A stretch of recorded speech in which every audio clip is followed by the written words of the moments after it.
समय की बात है। रायगढ़ रियासत में विक्रम सिंह नाम का एक राजा रहा करता था। राजा बहुत ही दयालु और उदार था। सभी राज्य के लोग राजा को बहुत सम्मान किया करते थे। लेकिन राजा का एक मंत्री था, इंद्रसेन, जो बहुत ही लालची और बेईमान था। बोलो मंत्री, हमारे राज्य में सब कुशल मंगल तो है? कई दिनों से हमारे खराब स्वास्थ्य के कारण हम अपने राज्य के लोगों की खबर ही नहीं ले पाए। जी महाराज, आप चिंता मत कीजिए, राज्य में सब कुशल मंगल है महाराज। बस वो कई दिनों से राज्य के गरीब लोगों को शाही खजाना नहीं गया है। महाराज, अगर आप अनुमति दें तो आज थोड़ा शाही खजाना बांट दिया जाए महाराज। अरे हाँ हाँ, क्यों नहीं मंत्री। हमारे राज्य के गरीब लोगों के लिए हमारे शाही खजाने के द्वार हमेशा खुले हैं।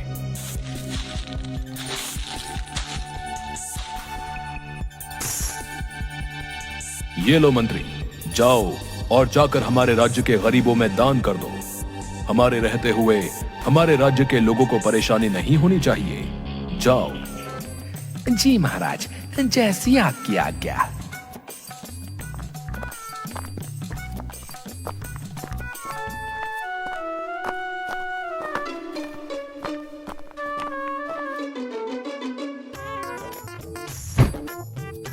अरे बाबा, कितना सारा शाही खजाना इकट्ठा हो गया है मेरे पास।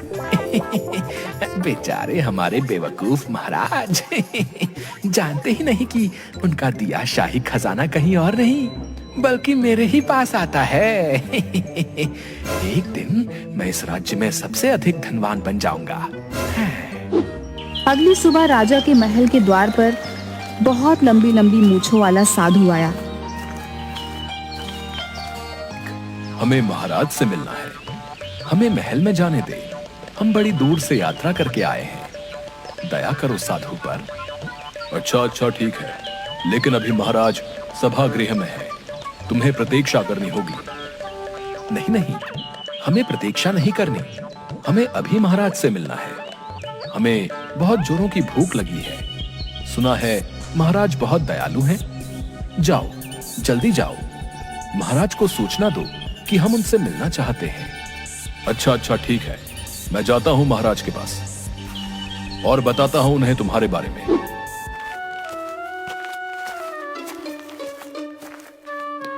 महाराज की जय हो।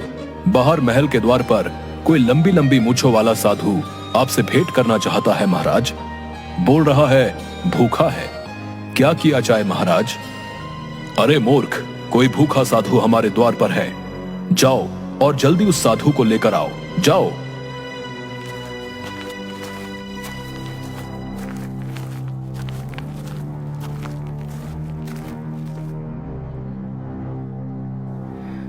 अरे भाई, ये कैसा साधु है जिसकी इतनी लंबी लंबी मूंछें हैं? वाह वाह वाह वाह, क्या नजारा है। ऐसा नजारा तो पहले इस महल में कभी देखने को नहीं मिला। हाँ, बहुत ही सुंदर है। महाराज की जय हो। बड़ी ही इच्छा थी आपसे मिलने की महाराज। अभी काशी की यात्रा से लौटा हूं, बहुत ही भूखा हूं। महाराज के द्वार के बाहर से गुजर रहा था, सोचा आपके महल में अवश्य ही मेरी भूख शांत हो जाएगी महाराज। अरे हाँ, क्यों नहीं। साधु महाराज, हमारे द्वार सदैव हमारे राज्य के लोगों के लिए खुले हैं। आइए, हम अभी आपके भोजन की व्यवस्था कराते हैं। बताइए साधु महाराज, क्या खाना पसंद करेंगे? हमारे शाही हलवाई वही भोजन बना देंगे। बताइए। अरे क्या सच में महाराज, मुझे यहाँ मेरी पसंद का भोजन खाने को मिलेगा महाराज? अगर ऐसा है तो जरा महाराज थोड़ी जलेबी और खीर और थोड़े समोसे अगर भोजन में मिल जाते तो आत्मा को शांति मिल जाती महाराज। अरे हाँ, क्यों नहीं। ये भोजन तुम्हें अवश्य ही मिलेगा।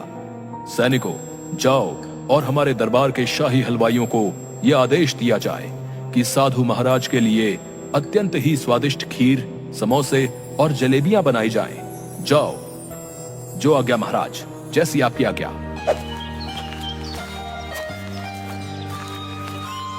जिसके बाद शाही हलवाई को यह संदेश जाता है कि साधु महाराज के लिए भोजन बनाया जाना है।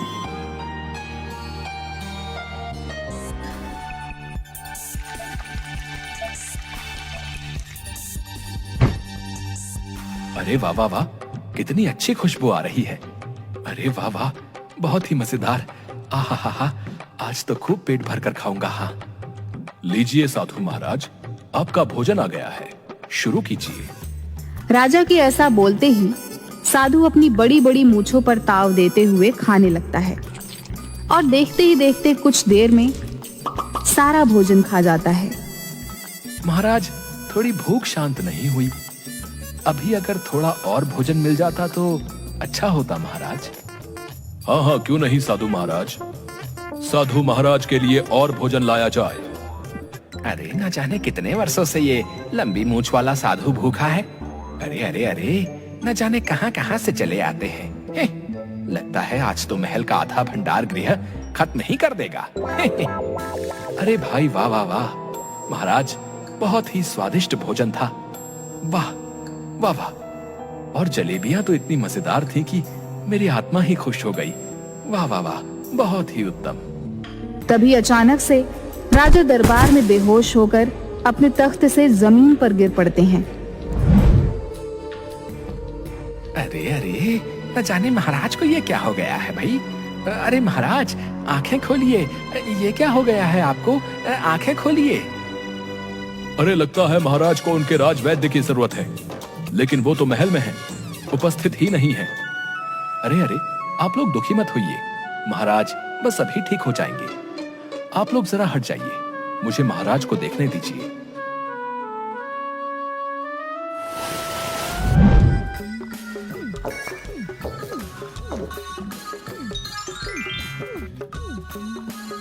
अरे महाराज, आप ठीक हैं?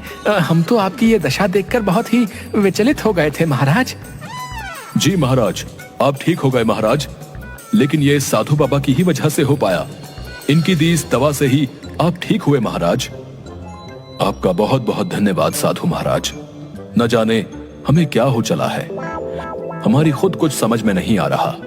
लगता है हमें कोई गंभीर बीमारी हो गई है, जिसकी वजह से हमें बहुत कमजोरी महसूस होती है। और इस समय हमारे राजवैद्य भी महल में उपस्थित नहीं है, जो हमें बता सकें कि हमें क्या हुआ है।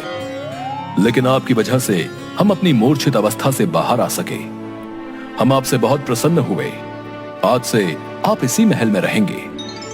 आपका बहुत बहुत धन्यवाद महाराज।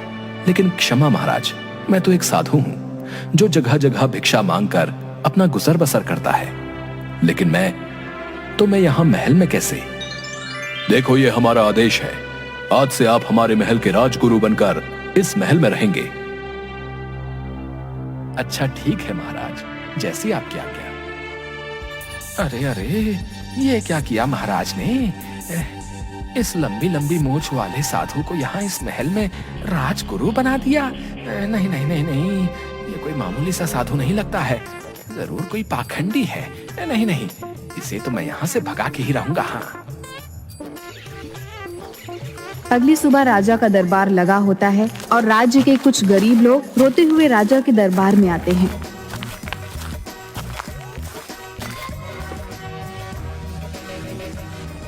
महाराज, हमारी सहायता कीजिए महाराज, हमारे बाल बच्चे भूखे मर रहे हैं महाराज। ये क्या किया आपने महाराज?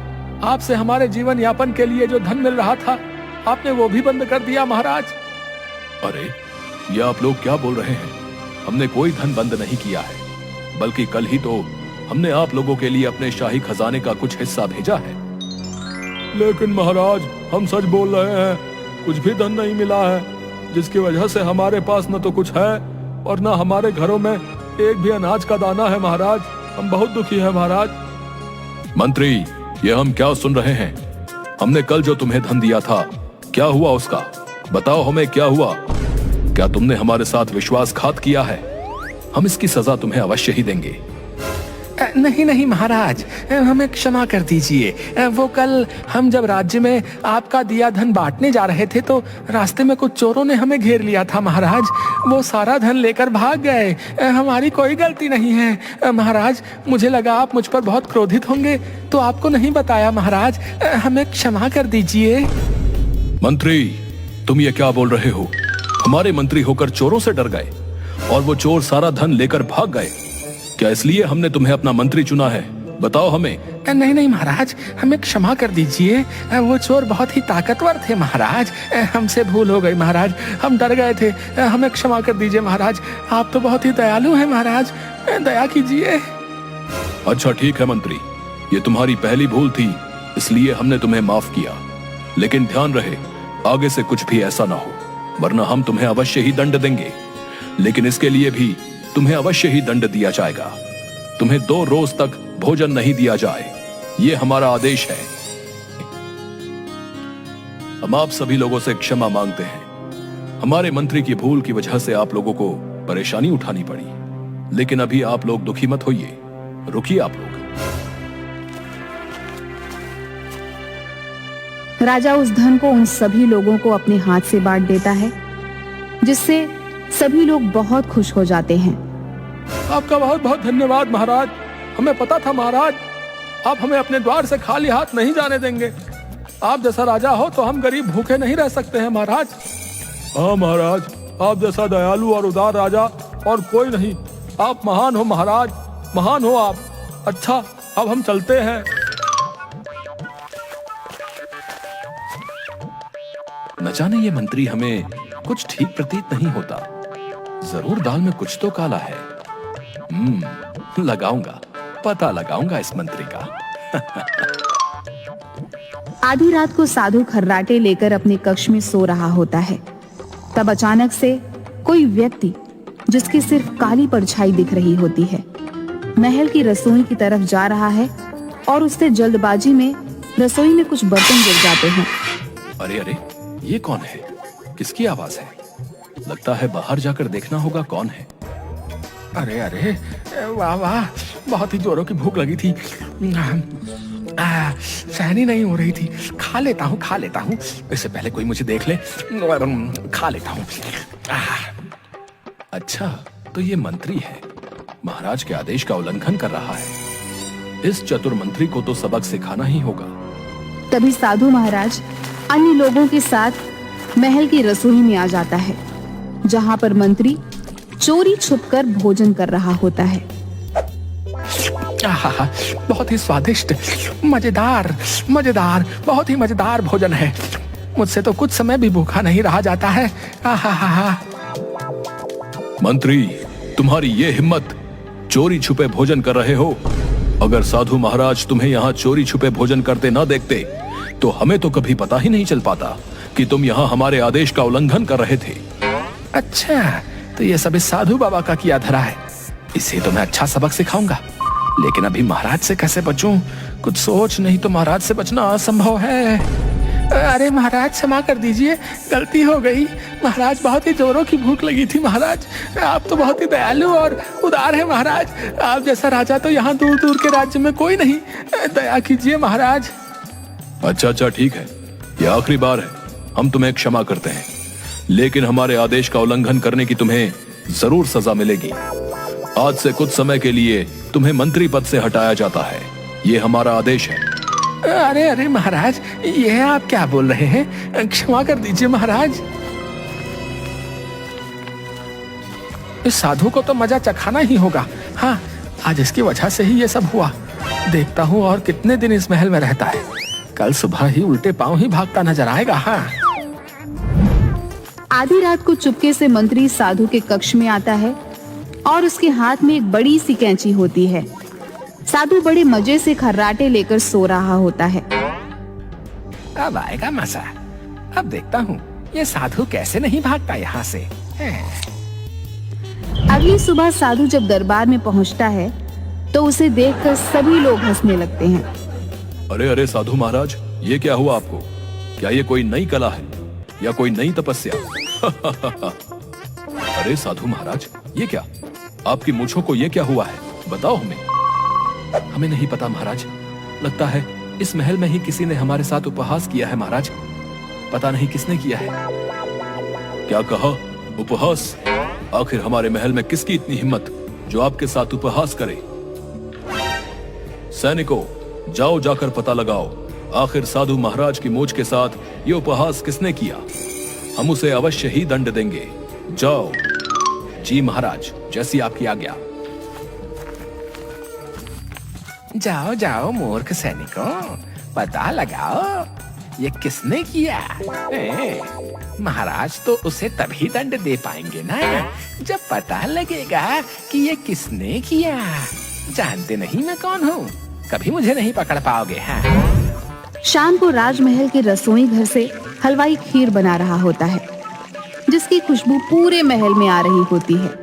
वाह वाह वाह, बहुत ही स्वादिष्ट खीर बनी है, खुशबू तो बड़ी ही अच्छी आ रही है। वाह वाह वाह, अब महाराज खुश हो जाएंगे। आज के दिन महाराज खीर ही खाया करते हैं। हाँ, वाह वाह वाह वाह। अरे लेकिन लगता है इसमें थोड़े केसर की कमी है। हाँ हाँ, लाता हूँ भंडार गृह से केसर लेकर आता हूँ। हाँ। और खीर का पतीला वहीं रखकर हलवाई वहां से चला जाता है। और तभी वहां पर छुपकर एक आदमी आता है जो काला कंबल ओढ़े होता है, लेकिन जिसका चेहरा नहीं दिख रहा होता है। अरे बड़ी ही अच्छी खीर की खुशबू आ रही है। अरे वाह वाह, बड़ी ही मजेदार। आहा, चलकर देखो तो सही। तभी साधु महाराज उस काले कंबल ओढ़े आदमी को देखता है जो खीर में कुछ मिला रहा होता है। उसे देखते ही साधु महाराज के होश उड़ जाते हैं। अरे ये क्या, ये तो वही है। अच्छा तो ये बात है, इसकी वजह से ही महाराज को वो बीमारी हो रही है। अब मुझे सब समझ आ गया। हाँ, सब समझ आ गया। इस दुष्ट की सच्चाई महाराज के सामने लानी ही होगी। हाँ।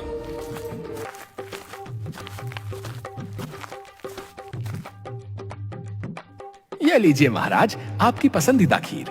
आज के दिन आप यही खाना पसंद करते हैं। लीजिए महाराज, खाइए। हाँ हाँ, क्यों नहीं, लाइए दीजिए हमें।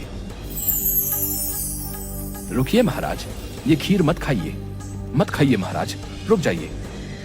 साधु की यह बात सुनकर दरबार में उपस्थित सभी लोग हैरान हो जाते हैं। ये आप क्या बोल रहे हो साधु महाराज? आखिर क्यों नहीं खा सकते हम ये खीर? बताओ हमें, आखिर क्या बात है? आप अधिक विचलित प्रतीत होते हो, बताओ हमें। अभी बताता हूँ महाराज। ये लीजिए मंत्री जी, ये खीर खाकर बताएं तो जरा, आखिर स्वादिष्ट है या नहीं, बताएं। अरे अरे साधु महाराज, ये आप क्या बोल रहे हैं? ये खीर तो महाराज के लिए है, आखिर मैं ये कैसे खा सकता हूँ? नहीं नहीं, माफ कीजिए, ये खीर मैं नहीं खा सकता हूँ। अरे कोई नहीं मंत्री, अगर साधु महाराज चाहते हैं तो क्यों नहीं खीर खा लेते हो? खाओ खाओ, हमें कोई आपत्ति नहीं है। जी महाराज, बहुत धन्यवाद। मैं चाहता हूँ एक बार मंत्री जी ये खीर अवश्य खाएं। खाइए मंत्री जी, ये खीर खाइए। नहीं नहीं साधु महाराज, मैं ये खीर नहीं खा सकता हूँ। वो क्या है ना, आज थोड़ा पेट में दर्द है, गड़बड़ है, माफ कीजिए, मैं ये खीर नहीं खा सकता हूँ। अच्छा अच्छा ठीक है, पूरी खीर समाप्त मत कीजिएगा, सिर्फ एक निवाला खा लीजिए मंत्री जी। खाओ खाओ, एक निवाला खाओ। देखो मंत्री, अगर साधु महाराज इतना बोल रहे हैं तो एक निवाला खीर क्यों नहीं खा लेते हो? ये हमारा आदेश है, तुम्हें एक निवाला खीर का खाना ही होगा। मुझे माफ कर दीजिए महाराज, मुझसे बहुत बड़ी भूल हो गई महाराज, क्षमा कर दीजिए। मैं अपने लालच में अंधा हो गया था महाराज, क्षमा कर दीजिए, ये सब मैंने ही किया। ये खीर मैं नहीं खा सकता हूँ महाराज। अरे आखिर तुम कहना क्या चाहते हो मंत्री? कैसी क्षमा मांग रहे हो हमसे, और क्यों नहीं खा सकते हो ये खीर, बताओ हमें। मैं बताता हूँ महाराज। ये देखिए महाराज, आपका मंत्री एक लालची और दुष्ट है। आपकी बीमारी का कारण ये दवा है। ये दवा धीरे धीरे इंसान को कमजोर कर देती है महाराज, जिसके थोड़े समय बाद वो इंसान जीवित नहीं बचता। आज जब मैंने इस मंत्री को चोरी छुपे आपके लिए बनाई खीर में इसे मिलाते देखा, तो मैं पता लगाने इसके कक्ष में गया, जहां मुझे ये दवा मिली। जिसके बाद मुझे ये ज्ञात हुआ कि आपकी बीमारी का कारण ये दवा है जो ये दुष्ट मंत्री आपको देता है। मंत्री, तुम्हारा ये दुस्साहस, तुम ही वो दुष्ट थे जो हमारे ही महल में रहकर हमारे साथ छल कर रहे थे। तुम हमें मारना चाहते थे। सैनिकों, मंत्री को बंदी बना लिया जाए। नहीं नहीं महाराज, मुझे क्षमा कर दीजिए। साधु ने जो भी कहा वो सच है महाराज। मैं अपने लालच में अंधा हो गया था महाराज। मुझे सबसे धनी, सबसे ताकतवर बनना था महाराज, और ये तभी संभव हो सकता था जब मैं इस राज्य का राजा बन जाऊं। लेकिन ये आपके जीवित रहते संभव नहीं था महाराज। इसलिए आपको अपने मार्ग से हटाने के लिए मैंने आपको यही दवा देनी शुरू कर दी महाराज, जिससे आपके स्वास्थ्य को हानि पहुंचना भी शुरू हो गया था। लेकिन आज इस साधु ने मेरा सारा खेल समाप्त कर दिया। मुझे क्षमा कर दीजिए महाराज। हमने तुम्हें अपना विश्वास पात्र समझा और तुमने हमारे साथ ही छल किया। तुम हमें मौत के घाट उतारना चाहते थे। हम इसके लिए तुम्हें कठोर दंड देंगे। सैनिकों, जाओ ले जाओ इस दुष्ट को और डाल दो कारावास में।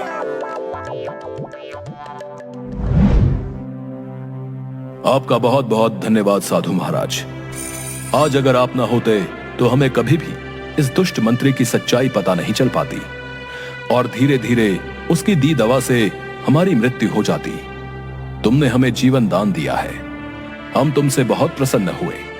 आज से आप हमारे राजगुरु होने के साथ साथ हमारे मंत्री भी हैं। धन्यवाद महाराज। मुझे बहुत खुशी हुई ये जान के कि आपने मुझे इस पद के काबिल समझा। लेकिन मैं इस पद को स्वीकार नहीं कर सकता महाराज। मैं एक साधु हूं। मुझे महसूस हो गया था कि आपके साथ जो ये सब हो रहा है उसके पीछे किसी न किसी की साजिश है। बस उसी से आपको बचाने के लिए मैंने आपके यहाँ राजगुरु का पद स्वीकार किया। लेकिन महाराज, अब मुझे जाना होगा। ये सब मोह माया है, इसलिए मुझे अनुमति दीजिए।